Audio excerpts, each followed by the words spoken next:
There is no free will where there is no awareness. And that's just it. How can there be? Unless you know what you're doing, how you do it, unless you understand this toy, which is the program that works within a beautiful human being, how can you modify? How can you even make a choice? You're just running on automatic. You're like the ever-ready bunny, walking into walls, picking fights, getting cranky, having the same arguments over and over again, endlessly, as if really you had all the energy for this in the world, and you really don't. The energy you're putting into struggling to be what you're not is hurting this human, ultimately. Love the judgments. Accept the self-hatred. It's a creation of yours. It's a magnificent creation. Self-rejection, self-hatred, dismay, disdain, despair. You created those things. You made them real in your life and in your interactions with people and in your interactions with yourself. Respect that. And that's how everything begins to modify, from inside out. And we can do it the other way, but we're going to be the last one on our dance card. And we're going to resent people who can't love us the way we want so much to love ourselves. And that's the central point of great spiritual teachings. Forgive yourself for making agreements that went against you. Forgive other people. They did the best they could. They didn't know. Forgive them. They were only working from a point of view that was taught them. They were only working from a belief system that was given them. Forgive and release yourself and be free from whatever that tyranny that has kept you unhappy and obsessed. So you're saying we can change? Yes, we must change. We are life itself, and life is in constant change and process. What's not in constant change and process is denying life.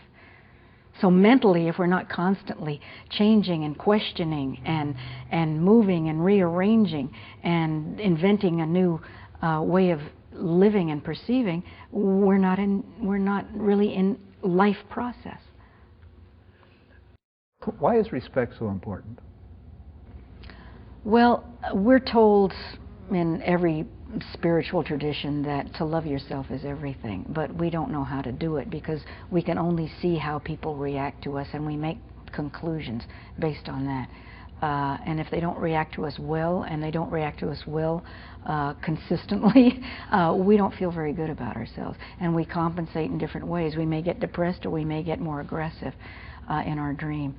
But when we are truly satisfied with ourselves and respect ourselves, regardless of what we may have perceived in the past as failure or success or something in between, when we're truly respectful of ourselves, then it's so easy to respect everything, all creation, not just other people or people close to us, but everything that we perceive in life.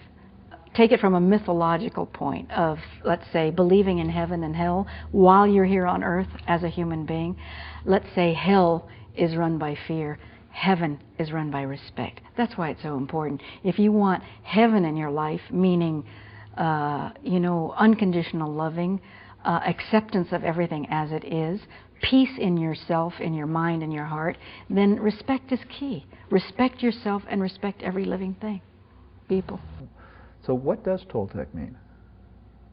Okay, we refer to Toltec because we're referring to an ancient wisdom that existed 6,000 years ago in central Mexico, a group of people thinking that life was a dream and they could make it any kind of dream they wanted. That's what we're referring to when we say Toltec.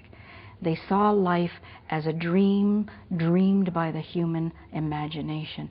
And in dreaming it, it became real. In dreaming it, you brought people into your lives that reflected your belief system.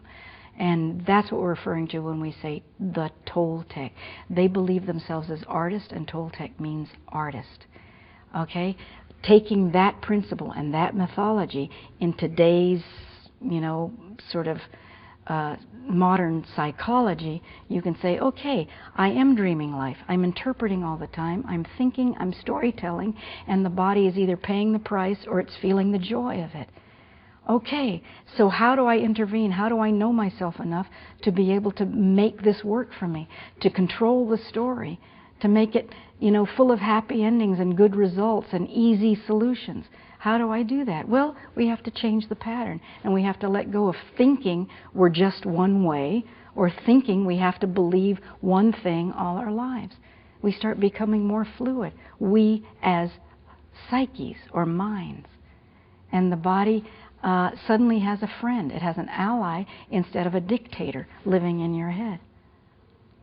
We've created a rigid state of mind. We know what we believe, we know what we like, we know what we don't like. Mostly we don't like. We know what we can accept, we know how we identify ourselves. We know what our images are, we know what images other people have of us, and we appease them. All of this creates a brick wall, and we call that myself. And this began when you were young enough or old enough to perceive reflections. And of course it begins with Mom or whoever's holding you in her arms for the first time, and Dad and siblings, and then friends. And then we go beyond that. We go into teachers and lovers and wives and husbands and bosses, and we're still accepting the reflections as if that was the truth. It's like we're walking through this crazy carnival looking at all the warped mirrors and going, yep, that's me.